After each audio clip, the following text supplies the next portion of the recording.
Well, good afternoon, my friends. It's time for our afternoon Bible teaching. In case you're wondering why these videos look like I'm in exactly the same place, wearing exactly the same thing, at exactly the same time, it's because I am. I do all of this in the morning, and then I post during different times of the day. So if you're wondering that would be the reason. We're going to continue on with our study of salvation that we begun a week or so ago, and as you recall, the title of our series has been Jesus Paid It All, and we've talked about Jesus paid it all, and you don't want to pay your own way. Jesus paid it all, and your payment's no good here. Now we're moving on to a different topic, and again, for those who like titles, it's going to be Jesus paid it all, and the payment was enough for everyone.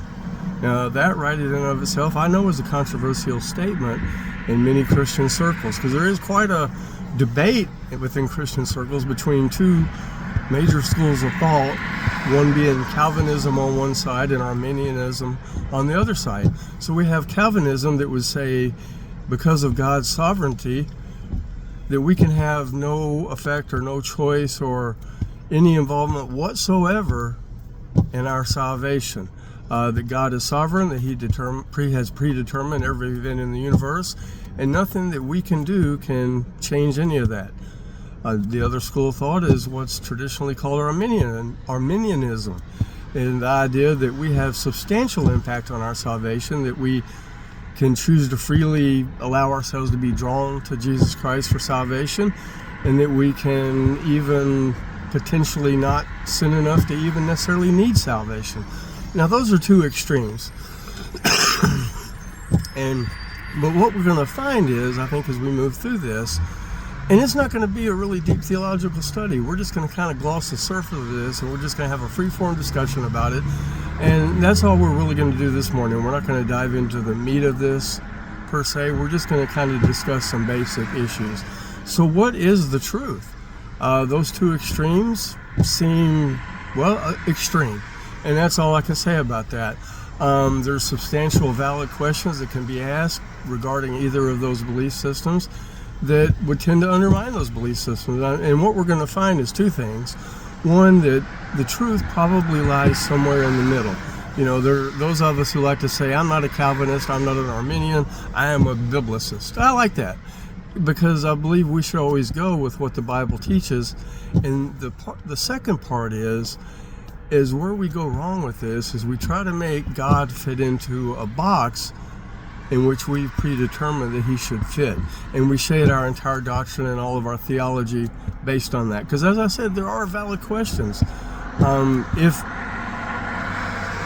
for instance, if God is fully sovereign and has predetermined every event in the universe to include who will be selected for salvation in Him, then the question legitimately gets asked, well, is God the source of evil?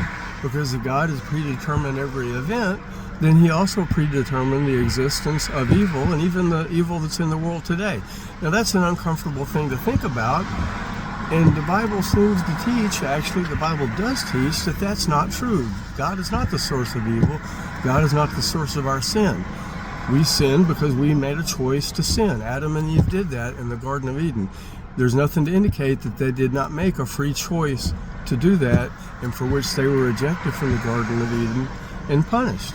Now, on the other hand, the question could be legitimately asked, if God is not fully sovereign, then is it a surprise to Him, or is He pleasantly surprised when people choose to come to Him for salvation? That would indicate that God is not sovereign, and that events may take place in the world that God was not aware were going to take place. Do you see some of the problems we have here? We try to fit God into these boxes, and He's just not going to fit.